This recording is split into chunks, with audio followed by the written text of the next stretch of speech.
जय श्री कृष्णा सब लोगों को नमस्कार। Am I audible to all? Please unmute yourself. Jai Shri Krishna, Radhe Radhe to all. Welcome Radhe to Radhe this sir. particular session. Radhe Radhe Radhe Radhe ma'am, Radhe Radhe सब लोगों को। Radhe Radhe sir. Radhe Radhe sir. Radhe Radhe Radhe Radhe ma'am, जय Shri Krishna. Welcome welcome to this particular session. तो आज हमारा session रहेगा like masters in which is now like to be handled by professor Aarti Kapoor ji. नमस्कार ma'am, जय श्री कृष्णा। हाँ जी, नमस्कार सर। जय श्री कृष्णा। कैसे हैं sir? All good ma'am, all good. आप कैसे हैं? मैं ठीक हूँ सर, आप बताएं। Sir, all good session ma'am, all start good. करें हम आपका लोग। वीडियो एक बार open कीजिए। जी हाँ जी जी, मैम, मैं बिल्कुल एक मैम, मिनट सर, यू ये कैन थोड़ा स्टार्ट योर सा। वीडियो।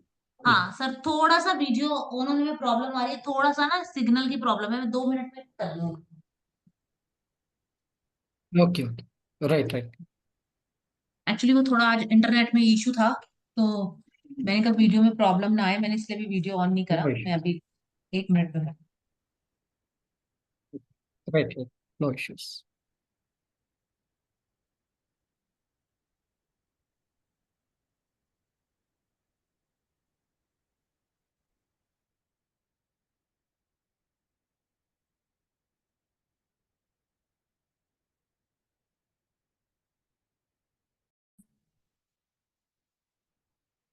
हरे कृष्णा मैम, जय श्री कृष्णा। जय श्री कृष्णा। Correct. आज हम लोग जी यहाँ पर एमए की क्लास के लिए आए हैं। जैसे कि शायद इसमें काफी सारे मेरे स्टूडेंट्स भी हैं और कुछ स्टूडेंट्स बाहर से भी होंगे। तो हम लोग आज यहाँ पे एमए का थोड़ा सा आपका कोर्स जो है उसको डिस्कस करेंगे। और एमए में हम किसी भी सब्जेक्ट को, किसी भी टॉपिक को कितने डिटेल से करेंगे उसके बारे में मैं थोड़ा सा आपको बताऊंगी। ऐसा है अभी। सर 1 मिनट, 1-2 मिनट वेट कर लें क्योंकि स्टूडेंट ऐड होते जा रहे हैं। Yes ma'am, you can start ma'am, no issues. अच्छा, क्योंकि मैंने कहा स्टूडेंट्स। जी अच्छा ठीक है। हाँ। देखिए, सबसे पहले आप लोगों ने पीजीडीए करा है, डिप्लोमा करा है, पीजी डिप्लोमा। उसमें हम लोगों ने एकदम स्क्रैच से शुरू किया था। जिन स्टूडेंट्स को कुछ भी नहीं आता था उनके लिए हमने बिल्कुल स्क्रैच से स्टार्ट किया। और अगर इसमें मेरे कोई स्टूडेंट हैं जो कि पीजी और डिप्लोमा कर चुके हैं, तो वो बता सकते हैं कि वो लोग जब स्क्रैच से शुरू हुए और 4 मंथ्स में वो लोग कहाँ पहुंचे। ठीक है, क्योंकि विद इन ए 4 मंथ्स हम लोग बहुत कुछ करवाते हैं। और अगर मैं आपको बोलूं तो हम डिप्लोमा के कोर्सेज में भी, पीजी और डिप्लोमा का जो हमारा कोर्स है उसमें हम जितना स्टूडेंट्स को देते हैं, मुझको उतना सीखने में 5 साल लग गए थे। क्योंकि क्या होता है ना कि हमें कई बार सही ट्रैक नहीं मिल पाता। लेकिन हमारे कॉलेज में क्योंकि क्लासेस भी रहती हैं और साथ में स्टडी मटेरियल भी रहता है और स्टेप बाय स्टेप हम लोग पढ़ाते हैं, तो सब चीजें हम लोग कोशिश करते हैं अच्छे से अच्छे अपने स्टूडेंट्स को देने के लिए। ओके। अब डिप्लोमा और पीजी में जब आप ये सीख जाते हो कि फर्स्ट हाउस क्या कह रहा है, सेकंड हाउस क्या कह रहा है, या दशा क्या कह रही है, तो आप चीजों को समझने लगते हो। ठीक है। लेकिन एस्ट्रोलॉजी इतनी ही नहीं है, एस्ट्रोलॉजी बहुत वास्ट है। हम लोग जब एमए का कोर्स स्टार्ट करते हैं तो पीजी में जो हमने आपको 1 से लेके 12 भाव के बारे में बताया था, इसमें हम लोग जो एमए का है उसमें हम इसको डिटेल में करते हैं। लाइक जैसे फोर्थ हाउस को ले लो, मान लीजिए मैं आज आपको फोर्थ हाउस पढ़ाऊं, तो फोर्थ हाउस में हम व्हीकल भी लेंगे, हम घर बनाएंगे कि नहीं, व्यक्ति के जीवन में सुख होगा कि नहीं। उन सब चीजों को अभी तक हमने मालूम ये किया था कि हाँ ये चीजें हम फोर्थ हाउस से देखते हैं, या सेवंथ हाउस से हम शादी देखते हैं, या 10th हाउस से हम प्रोफेशन देखते हैं। बट अब एमए में हम थोड़ा हर हाउस को डिटेल में स्टडी करते हैं। जैसे 7th हाउस का जैसे हम आज थोड़ा सा करेंगे, उसमें हम ये देखेंगे कि व्यक्ति की, अभी तक हमें ये मालूम था कि मैरिज देखते हैं, है ना। लेकिन 2 शादियां होंगी या शादी नहीं होगी, या लेट मैरिज होगी, या शादी में डिस्टरबेंस होगी। अब अब एमए में आकर, क्योंकि अब आप एक स्टेप ऊपर आ चुके हो, तो इसको हम 12 हाउसेस को डिटेल में करेंगे। देखो, एस्ट्रोलॉजी में प्रिडिक्शन के लिए है तो हमारे पास 12 घर है ना, और तो कहीं से प्रिडिक्शन निकल के आएगी नहीं। जो भी प्रिडिक्शन निकल के आएगी वो इन 12 हाउसेस में से ही आएगी। तो इन 12 हाउसेस को ही हमें स्टेप बाय स्टेप हमें स्टडी करना है। अब फर्स्ट स्टेप आपने करा, अब ये हमारा सेकेंड स्टेप है जो काफी वास्ट है, जिसमें कि हम काफी डिटेल में आपको 12 हाउसेस के बारे में बताएंगे। क्योंकि कोई पर्सन आपके पास अपनी प्रॉब्लम लेकर आता है तो सबसे पहले तो आपको ये मालूम होना चाहिए कि इस प्रॉब्लम को हम कैसे सॉल्व करेंगे, हम किस घर से देखेंगे। ठीक है, तो इसको सबसे पहले हम 12 हाउसेस में कराती हूँ, जो मेरा अपना तरीका है एमए का, उसको मैं पूरा डिटेल में कराती हूँ। 12 हाउसेस को कराने में लगभग मेरी 15-16 क्लासेस इसमें लगती हैं। ठीक है, इसके बाद हमारे कुछ इंपॉर्टेंट टॉपिक्स हैं, जैसे दशा। इसमें फिर मैं आपको जो दशाएं हैं वो पूरी डिटेल में लिखवाती हूँ, क्योंकि ऋषि पराशर जी ने हमें ग्रहों के या हमें उपाय दिए ही हुए हैं, लेकिन इसमें क्या रहता है, जो दशा में हर एक महादशा में जो अंतरदशा होती है उसकी एक स्पेसिफिक रेमेडी भी होती है, जो हमें करवानी चाहिए अगर किसी को कोई समस्या आ रही है। तो मैं वो खुद सारा रिटर्न में लिखवाती हूँ। जो भी प्रॉब्लम्स रहती हैं किसी को, तो आपके पास वो रहता है कि इस महादशा में, इस अंतरदशा में प्रॉब्लम आ रही है, तो स्पेसिफिक रेमेडी हमको क्या करनी है। ठीक है, तो अभी तक जैसे हमने दशा आपको थोड़ा पढ़ाया, इसमें मैं हर महादशा में अंतरदशा लिखवाऊंगी कि ये प्रॉब्लम आती है या ये अच्छा होता है या ये रेमेडी आप करो, तो उसको हम थोड़ा डिटेल में करेंगे।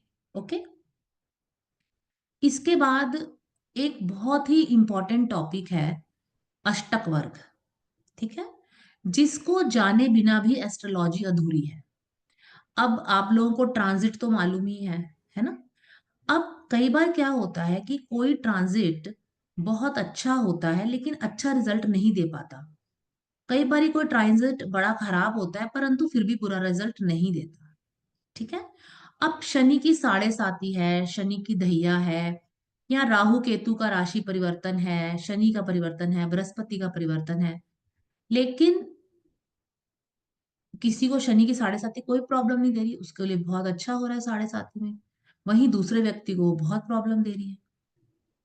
तो अष्टक वर्ग एक हमारा ऐसा टॉपिक है जो हमें ये बताता है कि ट्रांजिट हमको क्या देगा, अच्छा देगा, बुरा देगा, क्या देगा। अच्छा ट्रांजिट अच्छा देगा क्या, या बुरा ट्रांजिट क्या सच में हमारा बुरा करेगा।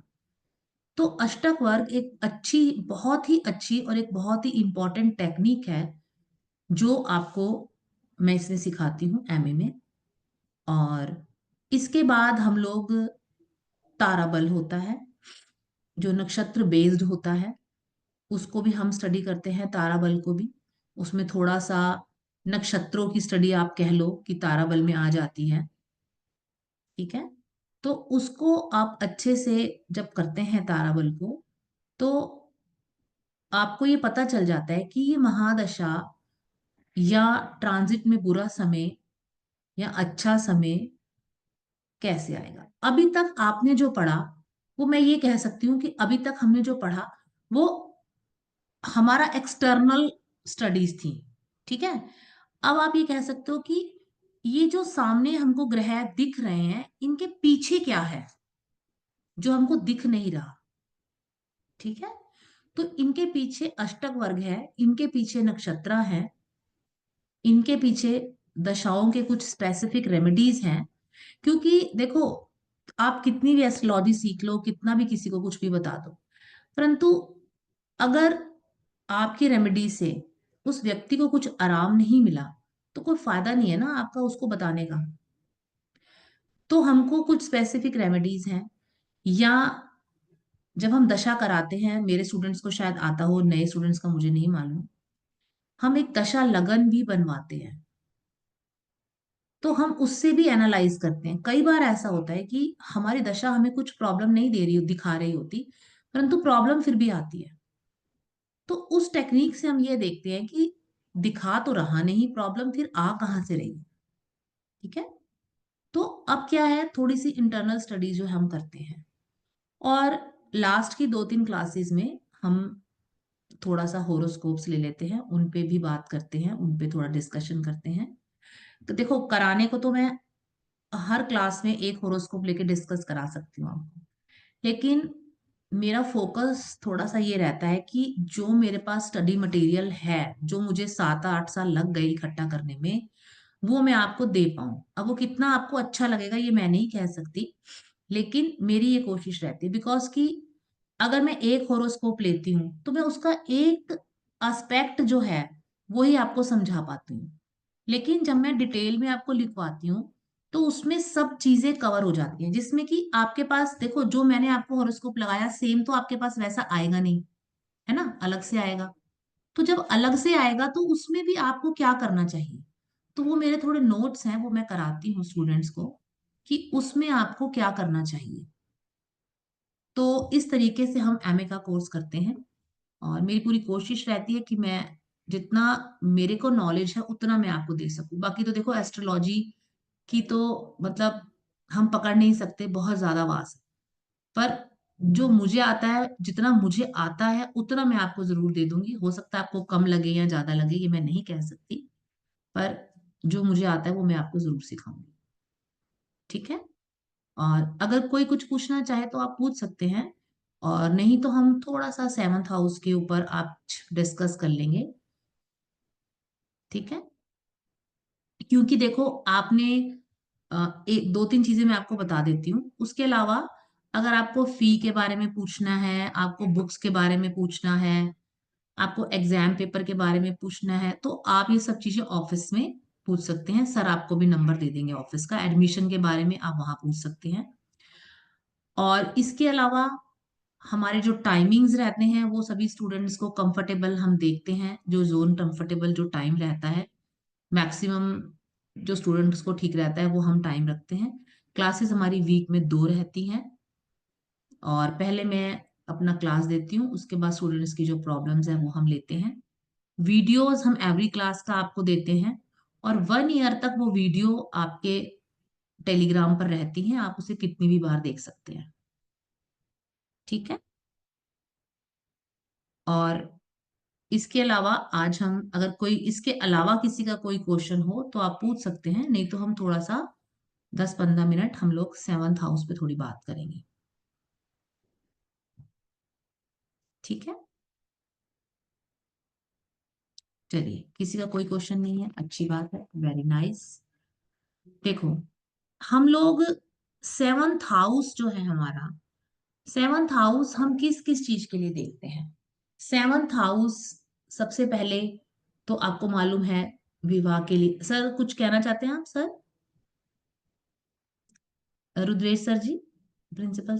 Nothing, ma'am. You can continue, ma'am. Please okay, continue. Okay, जी जी, please continue. Thank you. ठीक है, अभी जिन 2 लोगों के हैंड रेज हैं, हम थोड़ा सा 10-15 मिनट 7th हाउस को दे दें, उसके बाद हम आपका क्वेश्चन भी ले लेंगे, नो इश्यू।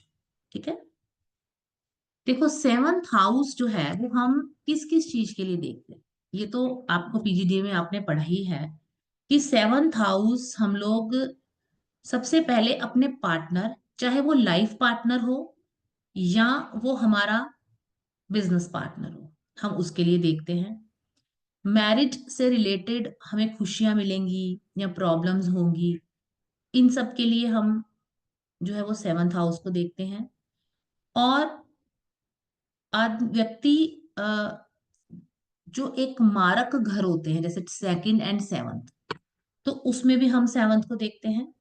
और बहुत बार ऐसा हुआ है कि विदेश सेटलमेंट में भी कहीं ना कहीं थोड़ा सा 7th हाउस का रोल आता है। ठीक है, और बिजनेस में जैसे जिन लोगों का डे टू डे बिजनेस होता है, यानी कि जो लोग डेली इनकम वाला होगा ना, जैसे किसी के शोरूम्स हैं, डेली सामान बिकेगा, डेली इनकम आएगी, मतलब फैक्ट्रीज वगैरह नहीं, जो डेली इनकम वाले होते हैं, उनको भी हम 7th हाउस से देखते हैं। जिस व्यक्ति का 7th हाउस जितना अच्छा होगा उसको वो डेली इनकम वाला काम भी सूट करता है। ठीक है। इसके अलावा किसी भी मेल पर्सन के लिए जो उसके लाइफ पार्टनर का जो कारक है वो कौन है? वीनस। और किसी भी फीमेल के लिए उसके लाइफ पार्टनर को देखने के लिए हमको उसके होरोस्कोप में जुपिटर को यानी बृहस्पति को देखना पड़ता है। ठीक है। अब हम बात करते हैं सेवंथ हाउस। अब पहले हम बात करेंगे थोड़ा सा सेवंथ लॉर्ड इन 12 हाउसेस हमको क्या रिजल्ट देता है। इसको अभी हम थोड़ा शॉर्ट में भी करेंगे, लेकिन जब हमारा कोर्स स्टार्ट होगा तो हम इसको थोड़ा डिटेल में करेंगे। ठीक है। अच्छा, एक चीज और मैं आपको बताती हूँ सेवंथ हाउस के बारे में। जैसे जिनका भी seventh house Rahu Ketu x में हो, है ना, मान लीजिए लगन में केतु है, सेवंथ में राहु है, सेवंथ लॉर्ड या सेवंथ हाउस का संबंध राहु से बन रहा है या राहु उसमें बैठा है, तो ऐसे लोगों के लिए एक बहुत अच्छी रेमेडी है कि उनको शादी हमेशा इंटरकास्ट करनी चाहिए। तो उनकी शादी जो है बहुत अच्छी निप जाती है। वरना कई बार सेवंथ हाउस राहु या केतु शादी में बहुत प्रॉब्लम देते हैं। क्योंकि राहु जो है ना, राहु क्या कहता है, राहु का काम है कुछ ना कुछ अपरंपरागत कह सकते हो, अनऑर्थोडॉक्स, लीक से हटकर जो दुनिया कर रही है वो मुझे नहीं करना, उससे कुछ अलग करना है। अगर उससे कुछ अलग करते हो तो वो सेटिस्फाइड हो जाता है। अगर हम उससे कुछ अलग नहीं करते तो वो रिश्ते को ही अलग कर देता है। बहुत बार ये देखा गया। और इन बिटवीन क्या होता है, बाई चांस एक चीज मैं और भी बताऊंगी, किसी भी मैरिज लाइफ में मैं 4-5 पॉइंट बताऊंगी आपको कि सबसे बड़ी, आपने जब भी आप किसी का होरोस्कोप मैच करते हो, आपको एक चीज जरूर देखनी है, जो अपकमिंग दशाएं हैं। अष्टकूट मिलान हम करते हैं, वो ठीक है अपनी जगह, वो हमें करना है, लेकिन हमें ना अपकमिंग दशाएं जरूर देखनी चाहिए। बिकॉज जैसे मैंने आपको बताया कि सेवंथ हाउस का संबंध अगर अशुभ प्लैनेट से बन रहा हो और आपको लगे कि अरे आने वाले 2-4 साल में या इस समय भी ये दशाएं चल रही हैं, तो वो सेवंथ हाउस को परेशानी देती हैं। तो दोनों के अगर सेवंथ हाउस में परेशानी हो और दशाएं ऐसी चल रही हो जो सेवंथ हाउस से रिलेटेड हो, तो ऐसे दो होरोस्कोप्स को मैच नहीं करो कभी भी। इसमें आप ये कोशिश करो कि एक होरोस्कोप का सेवंथ हाउस इतना बढ़िया हो कि उसमें कोई भी एफ्लिक्शन ना हो, और दूसरे का थोड़ा खराब होगा तो भी बात बन जाएगी। लेकिन अगर आपने कोई ऐसा होरोस्कोप मैच कर दिया जिसमें दोनों का सेवंथ हाउस ठीक नहीं है और अपकमिंग दशाएं भी उससे रिलेटेड है, तो आप समझो कि फिर वो शादी नहीं चल पाएगी। ठीक है। तो आपको सेवंथ हाउस के लिए जब भी आप मैच करो तो कुछ चीजें आपको जरूर देखनी है। और दूसरा, जैसे मैंने आपको बताया, अगर राहु बैठा हो तो आपको कोशिश करनी चाहिए कि अगर रिलीजन जो है उस पर्सन का अलग हो जाए, एक ही कास्ट में ना हो, इंटर कास्ट मैरिज हो जाए, तो उसके चलने का रेशियो बहुत अधिक होता है बजाय एक सेम कास्ट में होने से। ठीक है। इसके अलावा मान लीजिए सेवंथ हाउस में आपके केतु बैठ गया। अब केतु का काम क्या है? केतु का काम काटना है। ठीक है। अब वो डिटैचमेंट देगा। जैसे राहु जो है वो डीप अटैचमेंट है, ऐसे ही केतु क्या है? डीप डिटैचमेंट है। वो आदमी को बहुत डिटैच कर देता है ना। तो अब हमें डिटैच नहीं करना, परंतु केतु क्या है? केतु आध्यात्म भी है। ठीक है। ऐसे व्यक्ति को अपना पार्टनर ऐसा लेना चाहिए जो थोड़ा स्पिरिचुअल हो, जो स्पिरिचुअलिटी में ज्यादा हो। ठीक है। जैसे फीमेल हॉरोस्कोप्स में अगर मंगल और केतु दोनों साथ में हो तो मैरिड लाइफ बहुत ज्यादा डिस्टर्ब होती है, बहुत ज्यादा चलने के चांसेस बहुत कम होते हैं। लेकिन अगर ये फीमेल की जब शादी हो और उसका लाइफ पार्टनर बहुत ज्यादा आध्यात्मिक हो तो ये शादी बहुत अच्छी चल जाएगी। उसको केतु ड्रिवन व्यक्ति चाहिए, जो केतु के गुण जिसमें हो, तो वो शादी चल जाएगी। परंतु केतु के गुण अगर ना हो तो उस शादी को चलाना बहुत मुश्किल। ठीक है। ऐसे ही लाइक सैटर्न है, अगर 7th हाउस में हो तो सैटर्न क्या है, थोड़ा डिस्टर्ब तो करता ही, आपको मालूम है नेचुरली। तो सैटर्न के लिए ज्यादातर क्या होता है, या तो डिले मैरिज होती है व्यक्ति की, अगर डिले मैरिज होती है तो भी चल जाती है। नहीं तो सैटर्न में आपको क्या करना चाहिए, उसमें क्या है, जो दोनों लाइफ पार्टनर हैं, या तो उन दोनों में एज गैप थोड़ा ज्यादा होता है, 5 साल, मतलब 7 साल, 8 साल, 9 साल, 10 साल, ऐसा एज गैप रहता है। मतलब मिनिमम 6 साल तक तो होना चाहिए, जिसको कि हम थोड़ा ज्यादा एज गैप कहते हैं। ठीक है। या फिर क्या होता है, जो मेल है, अगर फीमेल उससे 2-3 महीना भी अगर बड़ी हो जाए तो भी ये शादी जो है अच्छी चल जाती है।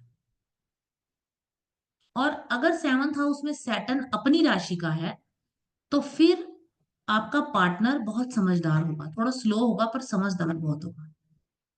क्योंकि सैटर्न अगर लगन में भी रहता है किसी के, तो वो व्यक्ति बचपन से बहुत समझदारी की बातें करता है।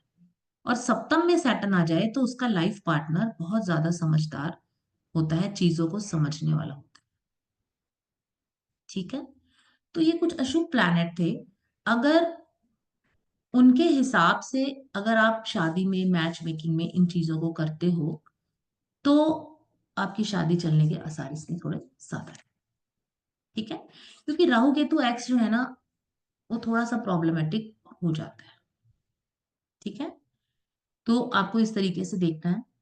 और इसके अलावा अ, शादी के लिए एक बहुत अच्छा रेमेडी भी है। जिन लोगों की शादी नहीं हो रही या शादी में बहुत प्रॉब्लम हो, तो हमारे गुरु श्री के एन राव सर जो हैं, उनकी बहुत अच्छी रेमेडी है, और ये सारी क्लासिकल टेक्स्ट से ली हैं उन्होंने भी, कि कात्यायनी देवी टेम्पल है वृंदावन में। तो आपको जिसकी शादी ना हो रही हो या शादी में बहुत ज्यादा प्रॉब्लम्स हो रही हो, तो उनको वहां पर आप ले जाएं, माथा टिकाएं और माँ भगवती से आप प्रार्थना करें, तो जरूर ही उनकी जो शादी की समस्याएं हैं उसमें उनको आराम मिलेगा। और अगर किसी की शादी नहीं हो रही तो वो होगी। वहां पर फ्राइडे के दिन मॉर्निंग में एक पाठ भी करते हैं, वो मंदिर वाले खुद ही कर देते हैं कुछ चार्ज करके, तो वो भी करवा सकते हैं अगर किसी को ऐसी प्रॉब्लम हो तो। ठीक है। तो ये वृंदावन में है, वो सिद्धपीठ मंदिर है। ठीक है। अच्छा, इसके अलावा थोड़ा सा हम और डिस्कस कर लेते हैं। जैसे 7th लॉर्ड अगर आपका 1st हाउस में बैठ जाता है तो क्या होता है, देखो, अगर आपका 7th लॉर्ड 1st हाउस में बैठ गया, एक तो जो पर्सन है वो अपने पार्टनर के प्रति बहुत ज्यादा अटैच्ड होगा, या बहुत ज्यादा उसके बारे में ही सोचेगा, क्योंकि लगन में बैठ गया ना। और जो उसका पार्टनर है 7th लॉर्ड अगर 1st हाउस में आ गया, तो वो आपका पार्टनर आपको डोमिनेट भी करेगा, आप उसके हिसाब से चलोगे। अगर 1st लॉर्ड 7th में चला जाता है तो आप उसको डोमिनेट करोगे, और 7th लॉर्ड अगर 1st में चला गया तो वो आपको डोमिनेट करेगा। ठीक है। और इसके अलावा अगर 7th लॉर्ड इन 1st हाउस हो, तो बाकी देखो और भी चीजें देखनी पड़ती हैं, खाली किसी का 7th लॉर्ड इन 1st हाउस देखकर ये प्रिडिक्शन नहीं देनी। तो आप लोग उसमें कई बार देखा गया है कि एक से ज्यादा रिलेशन भी उस व्यक्ति के देखे गए हैं 7th लॉर्ड इन 1st हाउस में। ठीक है। और एक बात और है कि 7th लॉर्ड कहीं भी बैठा हो, जरूरी नहीं है कि किसी का सप्तमेश पीड़ित है और आप ये कह दो कि शादी ना करो, क्योंकि जो मैंने अभी पहले आपको पॉइंट बताया है, कई बार कोई समस्या इतनी बड़ी नहीं होती, परंतु थोड़ी सी दशा ऐसी अनफेवरेबल आ जाती है, तो ऐसी दशा में आप उनको ये कह सकते हो कि थोड़ी अगर अंतरदशा है तो आप लोग थोड़ा समय के लिए एक दूसरे से अलग रहें। मैं आपको एक एग्जांपल देती हूँ। मेरे पास एक बच्चे का हॉरोस्कोप आया। उसके फर्स्ट हाउस में केतु था और सेवंथ में राहु, और उसके साथ शुक्र बैठा था, हाँ, और मंगल। ठीक है। हालांकि स्थिति तो अच्छी नहीं थी उस हॉरोस्कोप की, लेकिन क्या हुआ, बुध में, उसकी बुध की दशा थी, बुध अष्टम में था शायद, बुध में राहु आया तो उस बच्चे की शादी हो गई। ठीक है। और बुध में ही राहु में उसका डाइवोर्स भी हो गया।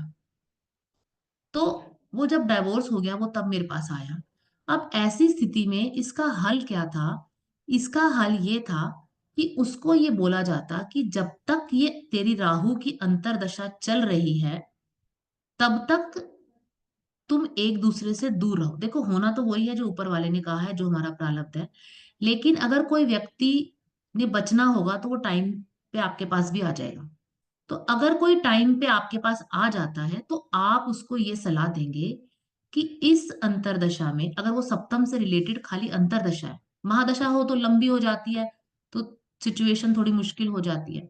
लेकिन अगर अंतरदशा हो तो एक तो जो अंतरदशा परेशान कर रही है, फटाफट उसको बोलो पहले इस अंतरदशा का तुझको पंडित जी से संकल्प लेकर पाठ करवा लो। ठीक है।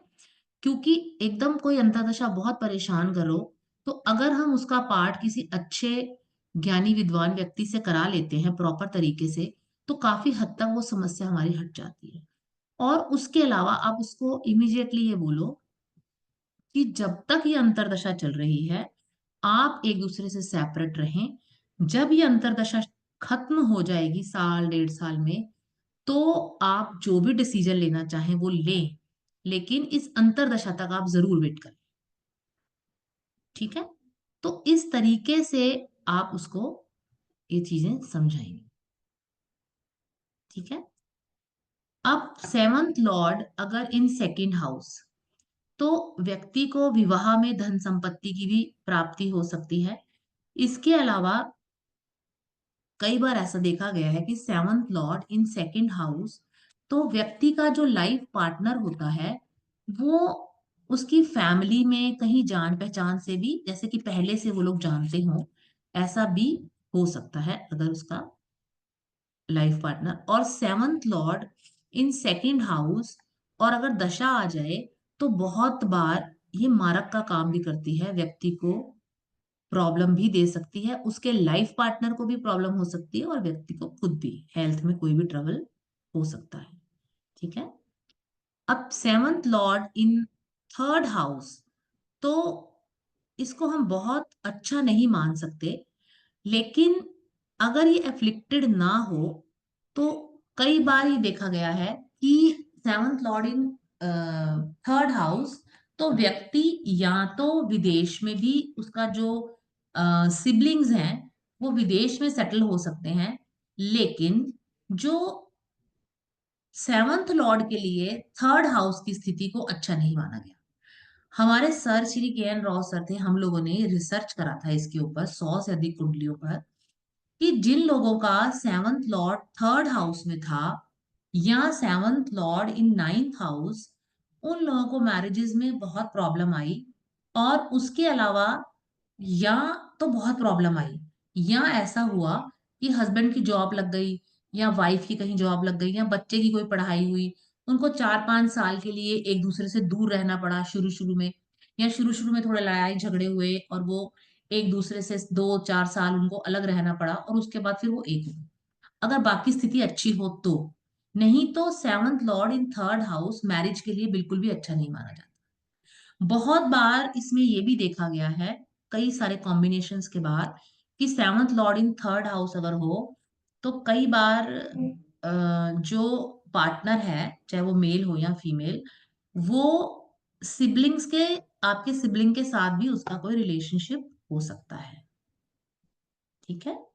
इसके अलावा seventh Lord in fourth house, तो ये अच्छा माना गया है। मतलब seventh Lord in fourth house हो तो आपकी जो पत्नी है अगर एफ्लिक्शन में ना हो तो पत्नी के आने के बाद सुख भाव जो है इनहेंस हो जाएगा, लाइफ में सुख अच्छा हो जाएगा। और अगर बहुत अच्छी स्थिति में हो तो आप आपके पत्नी के आने के बाद आप मकान में या आपको व्हीकल में, इसमें भी आपको प्लस हो सकता है। ठीक है। अब है seventh Lord in fifth house. Seventh Lord in fifth house हो तो लव मैरिज का तो आपको सबको ही मालूम है, कोई बड़ी बात है नहीं। और इसके अलावा seventh Lord in fifth house में हो तो कई बार ऐसे व्यक्ति की कम आयु में भी विवाह जो है वो हो सकता है, कम आयु में भी विवाह हो सकता है। लेकिन अगर सेवंथ लॉर्ड मतलब ये एक कॉम्बिनेशन है, आप खुद भी स्टडी कर सकते हो, और मैंने भी कुछ होरोस्कोप्स में देखा है, मैं 100% नहीं कहती, लेकिन ये भी एक प्रिंसिपल है क्लासिकल, कि अगर seventh Lord in fifth house and fifth Lord in seventh house, तो ऐसे व्यक्ति की शादी नहीं होती, और अगर हो गई तो बिल्कुल भी चल नहीं पाती। तो आप लोगों को मैंने एक पॉइंट बताया है, आप इस पे स्टडी कर सकते हो। अगर किसी का ऐसा हो और ऐसा हुआ हो तो वो भी आप हमको बता सकते हो, क्योंकि देखो एस्ट्रोलॉजी जो है वो रिसर्च का विषय है, तो सब लोग मिलकर करते हैं, तो कुछ पॉइंट्स आप भी हमें बता सकते हो, कुछ हम भी आपको बता सकते हैं। तो आप इस पॉइंट पे थोड़ा रिसर्च कर सकते हैं।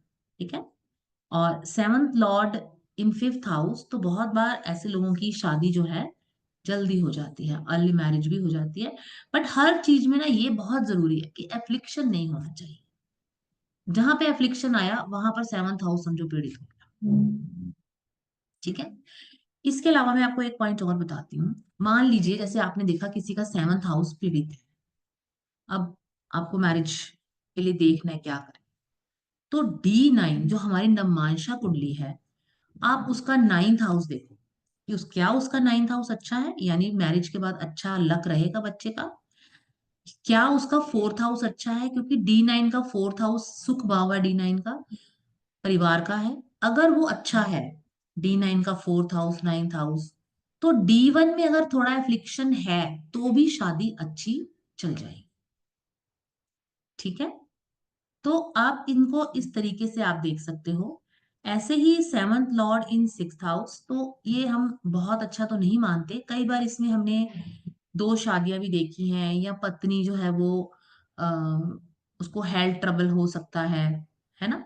लेकिन इसमें मैंने एक चीज पाई है कि अगर सेवंथ लॉर्ड इन सिक्स्थ हाउस अगर होता है और वाइफ जॉब करती है, या वाइफ जिस टेरिटरी में शादी हुई उससे दूर भी चली जाती है या जॉब कर रही है, चाहे हस्बैंड भी चला जाए वहां पे, तो ये नहीं कि शादी के बाद वो अलग नहीं, बट जहां शादी हुई उस टेरिटरी से बाहर चली जाए और अच्छी जॉब में हो, तो कई बार ये इतनी प्रॉब्लम नहीं देता। और फीमेल के चार्ट में अगर सेवंथ लॉर्ड इन सिक्स्थ हाउस था, तो बहुत बार हमने देखा कि सेवंथ लॉर्ड इन सिक्स्थ हाउस में फीमेल को इतना प्रॉब्लम नहीं आया, मेल को थोड़ा ज्यादा प्रॉब्लम आता है इसमें। सॉरी। ठीक है। तो ये कुछ पॉइंट्स हैं जिनके ऊपर आप खुद भी स्टडी कर सकते हो, जो कि मैंने देखे हैं और मैं आपसे शेयर कर रही हूँ। इसके अलावा सेवंथ लॉर्ड इन सेवंथ हाउस, तो ये तो अच्छा ही माना जाता है। लेकिन अगर सेवंथ लॉर्ड इन सेवंथ हाउस और पीड़ित हो तो शादी में प्रॉब्लम तो हो ही सकती है। इसके अलावा बहुत बार ऐसा होता है रिश्ते होकर एक बार 2 बार व्यक्ति के टूट जाए, अगर सेवंथ लॉर्ड इन सेवंथ हाउस और पीड़ित हो, तो ये समस्या भी इसमें बहुत बार देखी गई है। Seventh Lord in eighth house, seventh Lord in eighth house अगर होता है तो कई बार ये देखा गया है कि अगर एफ्लिक्शन में है तो जीवन साथी की कम आयु में भी मृत्यु हो सकती है, पत्नी का स्वभाव थोड़ा चिड़चिड़ा हो सकता है, या पति का जो भी। इसके अलावा जो पत्नी है, क्योंकि जैसे सेकंड हाउस आपका पैसा है, ऐसे ही एट्थ हाउस आपके पार्टनर का पैसा है, तो कई बार पत्नी अच्छे धनवान परिवार से भी होती है और पत्नी के पास खुद भी पैसा होता है। ठीक है। अगर ये पॉइंट होता है तो बाकी के नेगेटिव पॉइंट्स मिलने थोड़े कम हो जाते हैं। जैसे मैंने अभी आपको बोला सेवंथ लॉर्ड इन सिक्स्थ हाउस अगर 7th लॉर्ड इन 6th हाउस हो और आपका लाइफ पार्टनर डॉक्टर हो, या आपका लाइफ पार्टनर लॉ के किसी उसमें हो, या आपका लाइफ पार्टनर किसी बैंकिंग पोजीशन में हो अच्छी, क्योंकि 6th हाउस इन चीजों को भी दिखाता है, आपको मालूम है, तो आपकी मैरिज में कोई प्रॉब्लम नहीं आएगी। ये कुछ चीजें ऐसी हैं जिनको हम कर्मा अलाइनमेंट भी कह सकते हैं, कि जो हमें भगवान ने दिया है हमारे कर्मों से, उसको हम इस तरीके से अलाइन कर लें कि वो हमको नेगेटिव देने की बजाय हमारे लिए बेहतर हो जाए। ठीक है। कुछ तो कर्मा का अलाइनमेंट जिनका 9th हाउस अच्छा होता है, भगवान की तरफ से ही हो जाता है, क्योंकि 9th हाउस अच्छा है, किस्मत अच्छी है, चीजें कुछ खराब भी हैं, तो कहते हैं ना किस्मत साथ दे जाती है उस व्यक्ति की। लेकिन जिसका 9th हाउस 5th हाउस अच्छा नहीं है और ये प्रॉब्लम भी है, तो उसका किस्मत साथ नहीं दे पाती। तो ऐसा कोई व्यक्ति आपके पास वैसे तो कम ही आएगा जिसका साथ किस्मत ने ना देना हो, परंतु आ जाए तो आप उसको बता सकते हो कि कर्मा को ऐसे अलाइन करो, उसके हिसाब से चलो, ताकि आपको ये समस्याएं अपने रिलेशन में या किसी भी चीज में, उसको खाली रिलेशन की बात नहीं है, हम 12 हाउसेज में भी अपने कर्मास को अलाइन करके हम चीजों को थोड़ा सा सुधार सकते हैं, जितना हम कोशिश कर सकते हैं। बाकी उसका रिजल्ट ऊपर वाले के ऊपर है, उसने क्या देना है, लेकिन आप कोशिश तो कर सकते हो। ठीक है।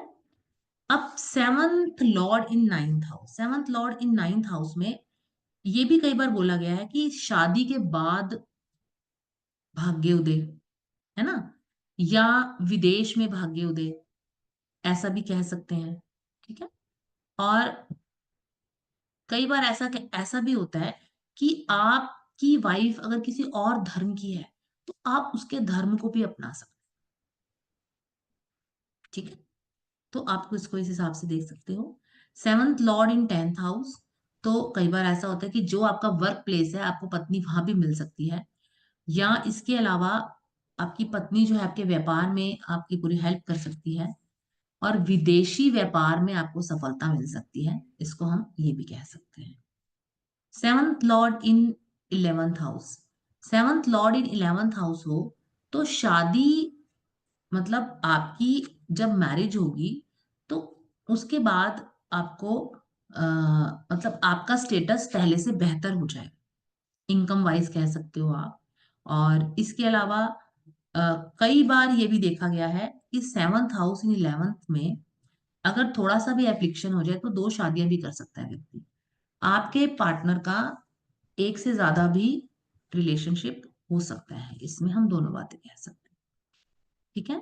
7th लॉर्ड इन 12th, 7th लॉर्ड इन 12th तो आपकी शादी में थोड़ा लेट हो सकता है, और कई बार अगर 7th लॉर्ड इन 12th हो और विवाह का कारक भी पीड़ित हो, तो कई बार हम नो मैरिज भी कह सकते हैं। ठीक है। तो ये मैंने थोड़ा सा ब्रीफ दिया आपको, बाकी हम लोग जब हमारी क्लास स्टार्ट होगी तो हम इसमें बहुत कुछ है, अभी 7th हाउस को तो कम से कम 2 क्लासेस तो चाहिए। ठीक है। तो इसको हम करेंगे बाद में। तो आज के लिए इतना ही। अगर कुछ भी एमएस से रिलेटेड किसी का कुछ क्वेश्चन हो तो आप पूछ सकते हो प्लीज। अभी 2 लोगों के हैंड रेज थे, अगर किसी को कुछ पूछना है तो आप पूछ सकते हैं। इसमें से मेरी क्लास के कितने स्टूडेंट्स हैं? मैम मैं हूँ दीपा। Okay, okay, okay. हाँ, काफी सारे दिख रहे हैं मुझे, शालिनी, मंगल है, श्रुति, है ना। चलिए कोई बात नहीं। और हाँ, तेज सिंह, काफी सारे स्टूडेंट हैं। ठीक है। और अगर कोई अदर स्टूडेंट्स हो, अगर किसी का कोई क्वेश्चन हो तो आप श्योर पूछ सकते हैं। मैम मैं पूछ लूँ? हाँ दीपा, आप पूछो, आप तो क्लास में ही पूछ लेते। कोई नहीं, पूछो। मैम मुझे ये पूछना था, इसमें हम मैच मेकिंग भी सीखेंगे? हाँ, मैच मेकिंग तो पीजीडीएम में भी आपने सीखा ही है, इसमें हम इसको थोड़ा सा और सीख लेंगे।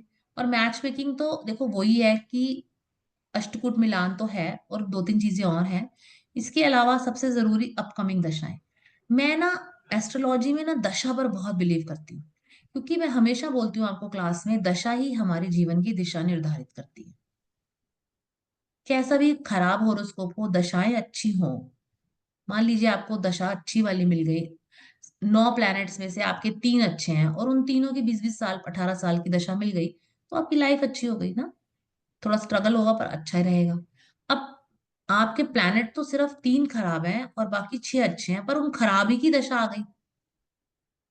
तो दशा का बहुत इंपॉर्टेंट रोल है हर एक चीज में, ठीक है। मैम, क्योंकि नॉर्मली हम लोग गुण मिलान ही करते हैं, पर ग्रह मिलान भी एक इम्पोर्टेंट एस्पेक्ट नहीं है। नहीं, गुण मिलान के अलावा ग्रह मिलान भी होते हैं, हम करेंगे वो। आप पीजीडी में हो ना अभी? मैम, हो गया है हमारा पीजी। अच्छा ठीक है। हाँ तो उसमें हमने करवाया है गुण मिलान में, आप देखना क्या क्या मैंने उसमें बताया है, आप क्लास मिस हो गया आपकी। शायद मिस हो गया होगा। और मैम, मेरे को ये मुझे पूछना है, क्योंकि बहुत सारे ऐसे कोर्सेज ऑफर किए जाते हैं, मेडिकल एस्ट्रोलॉजी है, फाइनेंशियल है। तो हम, जैसे हम्म। आपने बताया, एक एक हाउस को हम डीप में पढ़ेंगे। तो दैट मीन्स हम फाइनेंशियल एस्ट्रोलॉजी है, मेडिकल, तो ये सारे नहीं नहीं, इसमें देखो से ही है। एक बात, 1 मिनट। मेडिकल एस्ट्रोलॉजी जो है ना, वो पूरा अलग कॉन्सेप्ट है, वो हम इसमें नहीं पढ़ेंगे, पहली बात। एक जो स्टॉक एक्सचेंज का लोग पढ़ना चाहते हैं, वो एक अलग पार्ट है। स्टॉक एक्सचेंज इसमें हम नहीं पढ़ेंगे, और मेडिकल एस्ट्रोलॉजी इसमें मैं थोड़ा बहुत बताऊंगी, बट मेडिकल एस्ट्रोलॉजी इसमें नहीं है, क्योंकि मेडिकल एस्ट्रोलॉजी का पूरा एक अलग ही कोर्स है, ठीक है। इसमें हम क्या करेंगे, जो मैंने आपको पॉइंट्स बताए हैं, जो किसी भी होरोस्कोप को प्रिडिक्ट करने के लिए जो आपके पास एक्स्ट्रा पॉइंट्स होने चाहिए, या 12 हाउसेस को कैसे एनालाइज करेंगे, वो मैं आपको बताऊंगी। अगर 4th हाउस है उसके बारे में, 7th हाउस है उसके बारे में। और दूसरा, एक बहुत सारे लोग ये पूछते हैं, मृत्यु और कितनी उम्र है, तो ये हमारे गुरुजी ने स्पेशली मना करा है। हाँ, हम ये कह सकते हैं कि हाँ, इसमें लग्नेश कमजोर है तो ये समस्याएं हो सकती हैं, परंतु किसी की एज बताना या ये बताना कि इस दशा में कुछ ऐसा इसको हो सकता है, आपके पास भी कोई होरोस्कोप आए, व्यक्ति बीमार हो, तो आपको इतना ही कहना है कि हाँ, समय थोड़ा अच्छा नहीं है, बाकी आप ये उपाय कर लो, चाहे आपको कुछ भी दिख रहा हो। तो इस तरह की प्रेडिक्शंस एक तो हम सिखाते नहीं है, और दूसरा, कॉलेज की तरफ से भी ऐसी चीजों को सिखाना मना है, जैसे कि जेंडर प्रेडिक्शन, वो भी ओके नहीं ओके। बताई जाती, ठीक है। Okay ma'am, thank you. चलिए, वीवो आप कुछ क्वेश्चन पूछ रहे थे।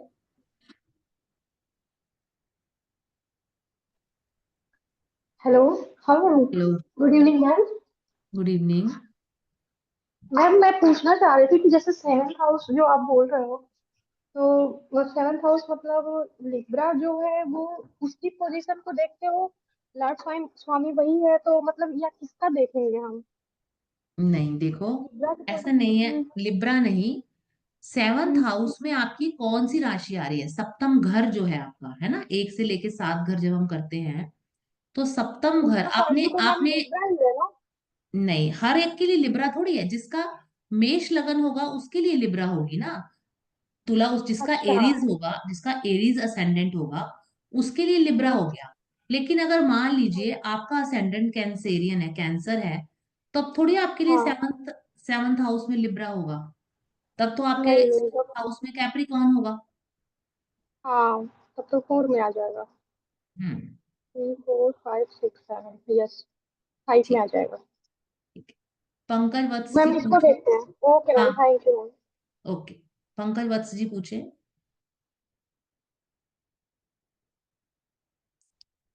सर इनको अनम्यूट कर दें, पंकज वत्स जी को। Good evening madam. Good evening. जैसे ये आपने समझाया और ये आपका कोर्स है, और इसके लिए प्री रिक्विजिट क्या होना चाहिए, कि पहले नॉलेज होनी चाहिए कुछ ज्योतिष की, या लेमैन भी अभी हम ज्वाइन कर सकते हैं इसको? नहीं, ये लेमैन के लिए नहीं है। लेमैन के लिए हमारा फेब्रवरी में एक बैच स्टार्ट हो रहा है, डिप्लोमा और पीजी का, आप उसको ज्वाइन करें। अच्छा जी, वो कितने पीरियड का होता है? वो भी 4 मंथ्स का है। और ये इसके लिए क्या प्री रिक्विजिट है? इसके लिए डिप्लोमा कंप्लीट होना चाहिए? इसके लिए डिप्लोमा और पीजी, आपका पोस्ट ग्रेजुएशन जो है, पीजी है एक हमारा, डिप्लोमा पीजी, वो कोर्स है, पहले वो कंप्लीट करें आप, उसके बाद आप इसमें इनरोल हो सकते हैं। वो हमारा, और उसके उसके भी जो वेबिनार है, वो हमारे यूट्यूब पे हैं, आप देख सकते हो कि उसमें हम क्या पढ़ाते हैं। और जब वो 4 मंथ्स का आपका कंप्लीट हो जाए, तब आप इस वाले कोर्स के लिए एलिजिबल है। ठीक है, तो ये इसका उसका नाम क्या है? ये एमए है, MA in astrology.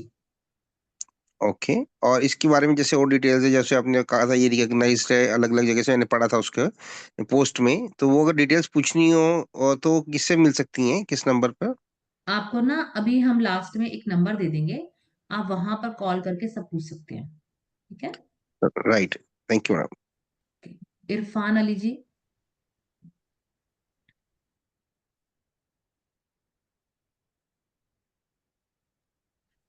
Hello ma'am, आवाज आ रही है? हाँ बिल्कुल आ रही है। हाँ। अच्छा मैम, मेरा क्वेश्चन ये है कि सेवन्थ हाउस में अगर सैटर्न मार्स का कंजंक्शन हो और सेवन्थ हाउस का लॉर्ड अगर फोर्थ में है, यानी कि अच्छी पोजीशन में है, तो फिर उस पे सेवन्थ हाउस को हम किस तरह से रीड कर सकते हैं? देखो, अगर सेवंथ हाउस में आपका मार्स एंड सैटर्न है तो ये बिल्कुल भी अच्छी पोजीशन नहीं है फॉर सेवंथ हाउस, क्योंकि दोनों अशुभ ग्रह यहाँ पर आकर बैठ गए। तो इसको हम अच्छा तो बिल्कुल ही नहीं कहेंगे किसी भी सूरत में। हाँ, खाली मंगल होता, साथ में बृहस्पति हो जाता, शुक्र हो जाता, बुध हो जाता, तब भी बात ठीक थी। बट ये दोनों अशुभ प्लैनेट आ गए। हाँ, अगर इसमें से कोई प्लैनेट अपनी राशि का है, मान लो सेवंथ लॉर्ड सैटर्न है, मंगल है, तो थोड़ी स्थिति हम कह सकते हैं कि चलो ठीक है। ठीक है। और सबसे बड़ी बात, इस पर्सन की शादी जब भी हो, अगर अपकमिंग दशाएं सैटर्न एंड मार्स की अगर आती हैं तो ये इसके लिए बहुत प्रॉब्लम का विषय बन जाएगा। ठीक है। Right ma'am, thank you. Vivo आप पूछें। और बाकी देखो, थोड़ा सा पूरा और होरोस्कोप को भी एनालाइज करना पड़ता है, लेकिन फिर भी ये जो कंजंक्शन आपने बताई है, इसको मतलब हम थोड़ा प्रॉब्लमेटिक तो है ही। ठीक है। हेलो हाँ जी, वीवो पूछिए। मैम, सेवेंथ लॉर्ड अगर सैटर्न हो और वो सेवेंथ में ही बैठा हो तो हाँ फिर और ठीक है। और सेवंथ। मैंने कर्क लगन के लिए सेवेंथ और एट लॉर्ड सेम होता है, और सेवेंथ में अगर सैटर्न बैठा हो, और आपने अभी हाँ। दशा की बात करी कि दशा अगर अच्छी चले, जैसे हम्म। सेवेंथ कर्क लगन के लिए 11th हाउस शुक्र बाधक भी होता है, हम्म। तो वो बाधक का असर ज्यादा देगा या अपना नहीं देखो, 11th ऐसा लॉर्ड है? ऐसा एक मिनट, ऐसा होता है। मैंने अभी क्लास में भी बताया था, आपने शायद सुना नहीं, कि सॉरी अगर मैम। सेवंथ लॉर्ड खुद ही सैटर्न है और वो बैठ जाता है तो फिर वो इतनी हमें कोई प्रॉब्लम नहीं देगा, बल्कि आपका जो लाइफ पार्टनर होगा वो बहुत समझदार होगा, क्योंकि वो अपनी जी राशि में जी। ही है ना। वो अब उसको आप ये नहीं कहोगे वो एट्थ लॉर्ड भी है, वो ये भी है। अभी फिलहाल तो वो अपनी ही राशि का बैठ गया। अच्छा मैम, और मैम यहाँ इस नवांश में भी देखना पड़ेगा कि क्या स्थिति है सैटर्न की। वो तो नहीं, अभी इसके लिए तो ये अच्छा है। बाकी नवांश को तो हम नवांश का सेवंथ हाउस देखेंगे, या हम नवांश का लगना देखेंगे क्या है क्या नहीं। नवांश के लग्न लेकिन में बैठा हो तो मैम? एक मिनट, लेकिन अगर सेवंथ लॉर्ड इन सेवंथ हाउस हो तो उसका रिजल्ट ठीक होता है, कोई प्रॉब्लम की बात नहीं है, बल्कि आपका पार्टनर एक अच्छा नॉलेजेबल पार्टनर रहेगा। Okay, thank you. Hmm. Thank you ma'am. कशिश कशिश वैद्या पूछें।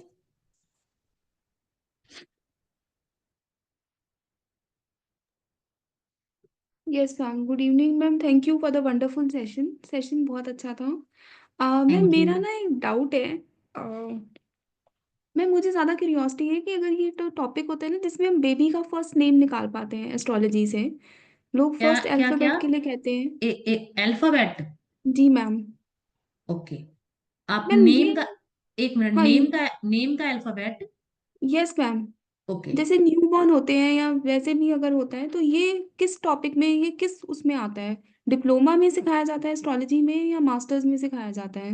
आप सिर्फ ये जानना चाहते हैं कि कोई भी अगर पर्सन है तो उस जब बच्चा होता है तो हम उसका नाम रखेंगे तो हमें अक्षर कैसे मिलेगा, ये पूछना चाह रहे हैं? जी जी, जैसे कई सिर्फ ठीक है। उनकी स्पेशलिटी होती है नेम कंसल्टेशन में ना। नहीं नहीं, मैं आपको बताती हूँ, ये बहुत बड़ी बात नहीं है। देखो, जी ऐसा जी। होता है कि जैसे मान लीजिए, आपको ये तो मालूम होगा कि हमारे होरोस्कोप में जहां चंद्रमा होता है वो हमारी जन्म राशि होती है। जी मैम, उससे से ही ठीक है? बोलते हैं कि नक्षत्र भी देखते हाँ, हैं। जी तो आपकी जन्म राशि जो है, मान लीजिए किसी की मेष है। ठीक है। जी। तो आपको पंचांग में और आपको गूगल पे भी मेष के सभी अक्षर मिल जाएंगे, जैसे उ, ये मेष के अक्षर हैं। तो जो मेष के अक्षर होंगे वही आप उस बच्चे के नाम अक्षर दे सकते हो उसको, इसमें कोई बड़ी काम नहीं है ये। अच्छा। ठीक है। दीपाली तिवारी।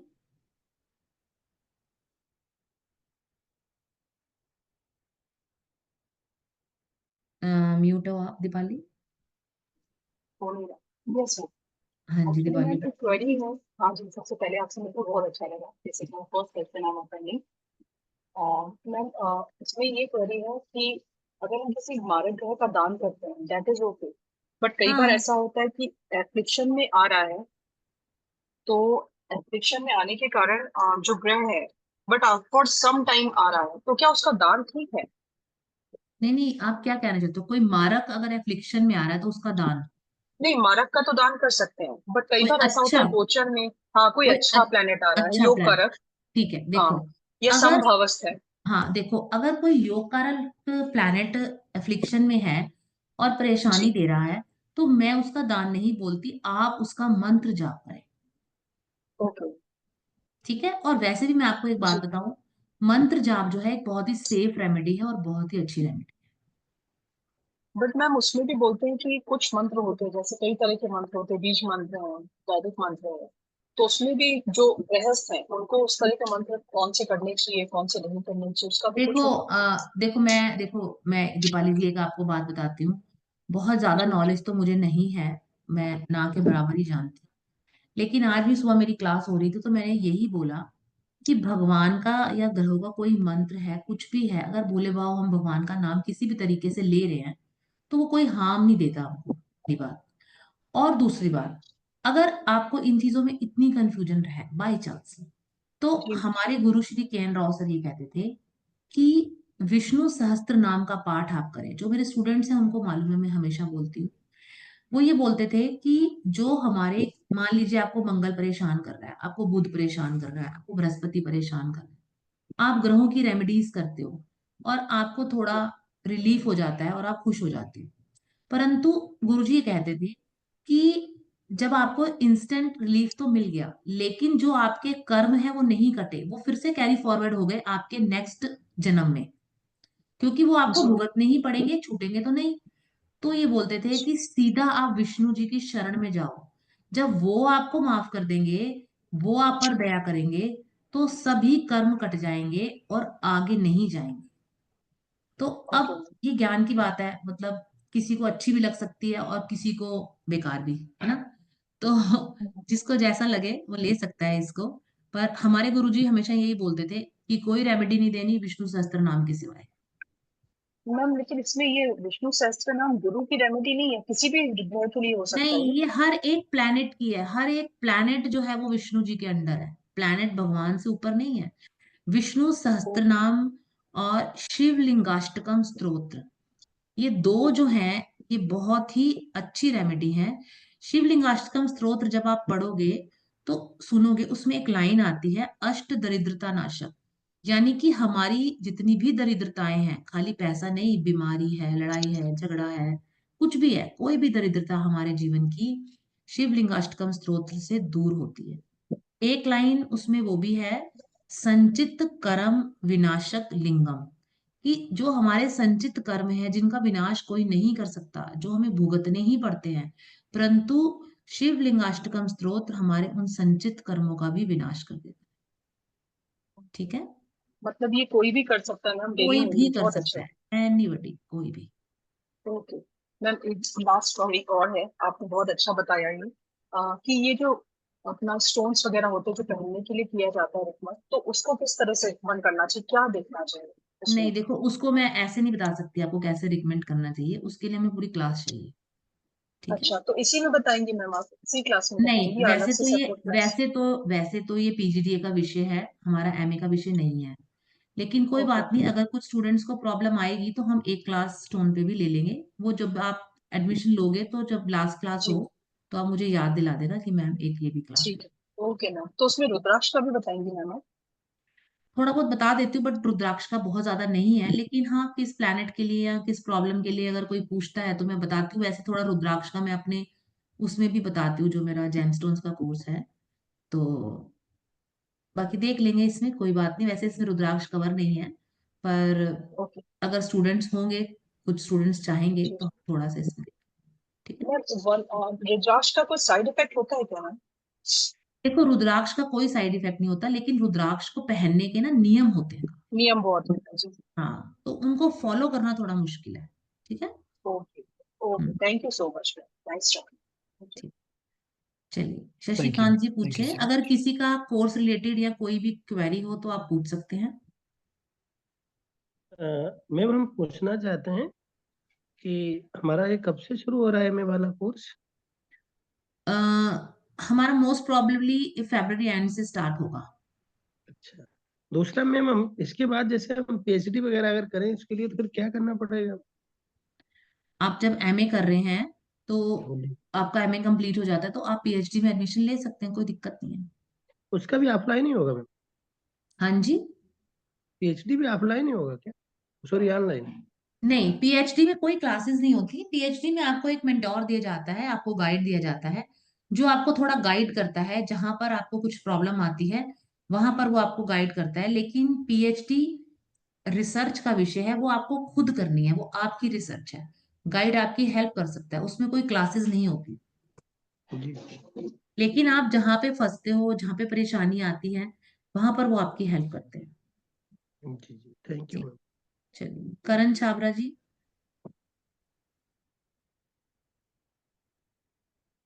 संजय कुमार। हेलो। हाँ जी। मैम आपने बताया कि जब सेवेंथ लॉर्ड फोर्थ हाउस में होता है तो शादी के बाद सुख की वृद्धि और प्रॉपर्टी की वृद्धि होती है। हम्म। अगर एक्वेरियस असेंडेंट लेकिन है। हाँ एक हाँ। मिनट, ये अब असेंडेंट है, इसको आप थोड़ा खुद से स्टडी करें क्योंकि आप एमए पढ़ने के लिए आ रहे हैं। लेकिन इसमें क्या होता है कि एफ्लिक्शन में नहीं होना चाहिए कुछ मैं भी। वही पूछ रहा हूँ। हाँ, जब अगर कुछ वो भी आप मंगल के साथ बैठ जाता है तो उसका रिजल्ट कैसे बदल जाता है? देखो, अगर फोर्थ हाउस में मंगल बैठता है, ठीक है, हाँ अगर मंगल फोर्थ का लॉर्ड नहीं है तो हाँ हाँ। फोर्थ हाउस में मंगल को बहुत अच्छा नहीं माना जाता। घर में कलह कलेश, ऊंचा बोलना तो रहेगा ही। हम्म। ठीक है। तो अगर वो सेवेंथ लॉर्ड के साथ बैठ जाता है तो शादी में भी प्रॉब्लम आ सकती है? सेवंथ लॉर्ड के साथ बैठ सकता है तो कई, अब सेवंथ लॉर्ड कौन है ये तो मुझे नहीं मालूम, लेकिन सूर्य अगर है मैम। सेवंथ, हाँ, अब सूर्य सेवंथ लॉर्ड है, ऑलरेडी मंगल बैठ गया तो घर पे शांति कैसे ही रहेगी। हम्म। थोड़ा सा प्रॉब्लम आ जाती है। ठीक है। ठीक। ओके। अच्छा, एक चीज मैं इसमें और भी बताती हूँ आपको प्रवीण शर्मा जी। अगर ऐसा कुछ हो जाए कि फोर्थ हाउस एफ्लिक्टेड हो जाए इतना, तो आदमी को अपने बर्थ प्लेस से दूर चले जाना चाहिए। अपने बर्थ प्लेस से दूर जाकर उसको बहुत रिलीफ मिलेगा। परंतु अगर अपने ही बर्थ प्लेस पे रहेगा तो परेशानी थोड़ी ज्यादा है। ठीक है। संजय कुमार जी पूछें।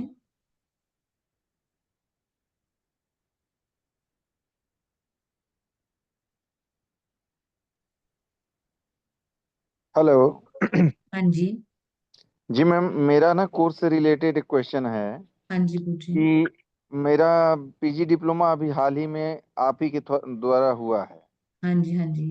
और मुझे मास्टर भी करना है, हाँ लेकिन जी। अभी हमको थोड़ा सा 1-2 महीने का समय चाहिए इसको पूरा प्रिपेयर करने के लिए। कोई दिक्कत नहीं है, हमारा जब नेक्स्ट बैच स्टार्ट होगा 4 मंथ्स के बाद, 4-5 मंथ्स के बाद, तो आप कर सकते हो। और नहीं तो और भी कई टीचर्स होते हैं जिनका स्टार्ट होता है, तो आप उनसे भी कर सकते हो अगर 2 महीने बाद नहीं स्टार्ट। मैम, करना तो आप ही से है। हाँ, तो कोई दिक्कत नहीं है, फिर जब मेरा नेक्स्ट बैच होगा आप तब कर लेना। आप अभी प्रिपेयर करो, अपना कंफर्ट के हिसाब से करो। अच्छा, और ये वाला बैच मैम मतलब फरवरी एंड तक स्टार्ट हो जाएगा?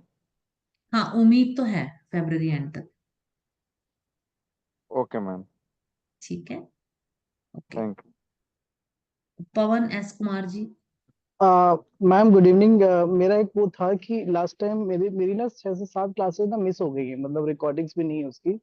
तो अच्छा, वो सारी इसमें अगर कोई डाउट होता तो क्लियर हो जाएगा ना, अभी मास्टर जो भी फरवरी में स्टार्ट करेंगे हम। मतलब आप पहले वो भी मास्टर कर चुके हो क्या?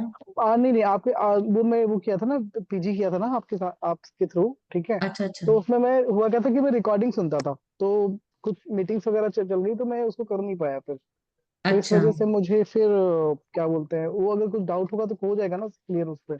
हाँ देखो, मैं डाउट क्लियर कर दूंगी, लेकिन पहले मेरी रिक्वेस्ट है कि आप पूरी क्लासेस पूरी पीजी की देखें और उनके नोट्स बनाएं। लेकिन मैं वो टेलीग्राम का ग्रुप में डिलीट हो गया है, प्रॉब्लम ये है। अगर कुछ ऐसा हो सकता है कि बाकी अच्छा मैम, मुझे बुक्स का जो कंटेंट था अगर मैं उसको ही कवर कर लूँ तो उसमें फिर तो डाउट नहीं रहेगा ना फिर, नहीं, अगर मैं उसी में क्लियर। बिल्कुल नहीं रहेगा। आप उसे कवर करो, बुक के कंटेंट को पढ़ो, अभी टाइम है ठीक है। आपके पास।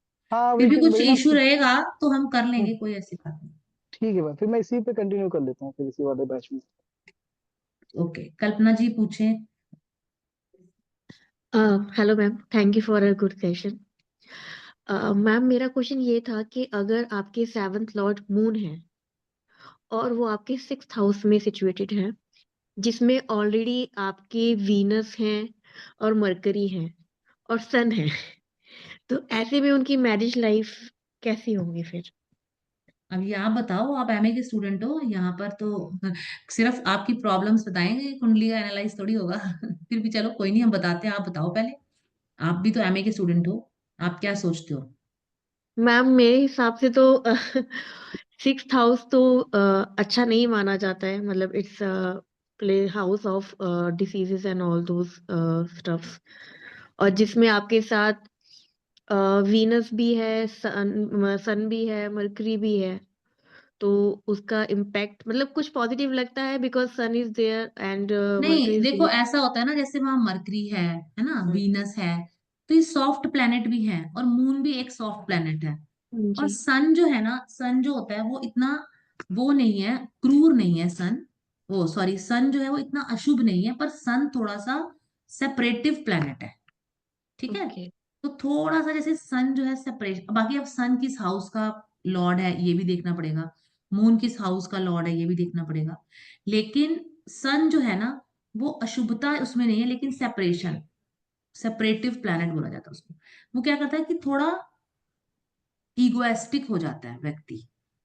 अगर आपका सेवंथ लॉर्ड सिक्स्थ में है और उसके साथ सन है, तो जो आपका पार्टनर है, क्योंकि वीनस और मरकरी भी है, हाँ ठीक है, वो अच्छा है, सॉफ्ट है, सब कुछ है, पर वो बहुत ज्यादा इगोएस्टिक बहुत बार हो जाता है, कि इस ईगो की वजह से भी आपकी लाइफ में प्रॉब्लम्स आ सकती हैं। जिनका ये है, आप देखो क्या ऐसा है उनके में। मतलब वो इगोइस्टिक होंगे या उनके पार्टनर, मतलब आप पार्टनर की बात कर रहे हैं ना, पार्टनर हाँ, इगोइस्टिक? Partner partner. वही जिनकी मैंने देखी थी, उनके partner he dominated kind of. हाँ बिल्कुल, क्योंकि सन है ना, सन क्या चाहता है, सन राजा है, वो डोमिनेट ही करना चाहता है, सरकार है, गवर्नमेंट है, वो यही चाहता है। और अगर कई बार किसी का सेवंथ हाउस में सन होता है, तो क्योंकि सेवंथ में सन है, पार्टनर तो थोड़ा सा है ही अग्रेसिव या इगोएस्टिक। अब सन जो है वो फर्स्ट हाउस को भी देख रहा है, तो दोनों ही अग्रेसिव हो जाते हैं, इगोएस्टिक हो जाते हैं। तो जब दोनों ही इगोएस्टिक हो जाते हैं तो ज्यादा प्रॉब्लम हो जाती है। तो ठीक है, अगर ईगो प्रॉब्लम है, किसी को ऐसा है, तो उनको ना सन की रेमेडी करें थोड़ी सी। ओके मैम, ठीक है। Thank you ma'am. ओके, चलिए अब हम लोग मिलते हैं क्लास में। और आज आपको सारा हमने बताया कि एमए में हम क्या कवर करेंगे, और बाकी जो भी रहेगा हम अच्छे से फिर क्लास में करते हैं। तो बताएं सर, आगे क्या करना है? बिल्कुल मैम, बिल्कुल। मेरा एक लाइक एनालिसिस था, एक कुंडली आई थी मेरे पास, जहाँ मेष लग्न की कुंडली थी। सप्तम भाव का अधिपति शुक्र, जो लग्न में बैठा था फर्स्ट हाउस में। तो दूसरे भाव का अधिपति भी शुक्र है, तो हाँ। शुक्र के घर से ट्वेल्थ हाउस में बैठ गया। तो शादी होते ही दोनों के बीच में इतने प्रॉब्लम्स आए कि करीबन 8 साल से केस चल रहा है डिवोर्स का। ओके। तो केस कब खत्म होगा, उसके ऊपर मेरा एनालिसिस था। Okay sir. तो जब भी शुक्र, यानी कि कारको स्थान नाशाय, शुक्र जब भी सेवेंथ हाउस में है या फिर लग्न में है, खास करके मेष कुंडली में, अगर मेष लगन है, मेष लगन की कुंडली में अगर मेष राशि में बैठ जाता है, तो उनकी मैरिज की लाइफ जो है वो बहुत ही नेगेटिव हो जाती है। नेगेटिव हो तो जाए। इसका रेमेडी मैंने यूं दिया कि आप परफ्यूम मत लगाइए, मोस्ट इम्पोर्टेंट, मेकअप ना करें, राइट। तो जैसे ही ये रेमेडी उन्होंने स्टार्ट करी, विद इन 8 वीक्स, यानी कि 2 मंथ्स, 2.5 मंथ्स के अंदर एक फाइनल डिसीजन आ गया दोनों के बीच।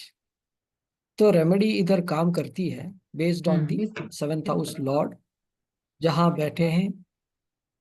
अगर मैरिज लाइफ अगर सुधारनी है तो आप रेमेडी कीजिए, that is one of the best thing. और खास करके जो मैम ने जो बताया नामा, which is very effective. South India में हर घर में गुरुवार और शुक्रवार दोनों दिन हर घर में करते हैं सुबह, which gives an immense energy to understand what is the problem and how to sort out the problem. बहुत ही एक बड़ा आशीर्वाद है जो विष्णु सहस्त्रनामा का पाठ करते हैं, लिंगाष्टक करते हैं। मेल और फीमेल में जो कोई लाइक मिसअंडरस्टैंडिंग जो है वो जल्दी वो सॉर्ट आउट हो जाता है। So this is one of the best remedy, right. और the session was very great with all the 12 houses. उनके लॉर्ड्स अगर अलग अलग भावों में बैठे हैं, 7th हाउस के लॉर्ड अगर अलग अलग भावों में बैठे हैं, आपने बहुत अच्छी तरह से बताया और आपने रेमेडी का भी बताया है। So it was a great session for all of us. और Thank you, sir. we will like share the recording in the YouTube. Once again, you will get the insightful knowledge about the marriage life, right? Thank you so much. I would Thank you, sir. request everyone to connect with your relationship manager for the admissions in the masters in Vedic astrology.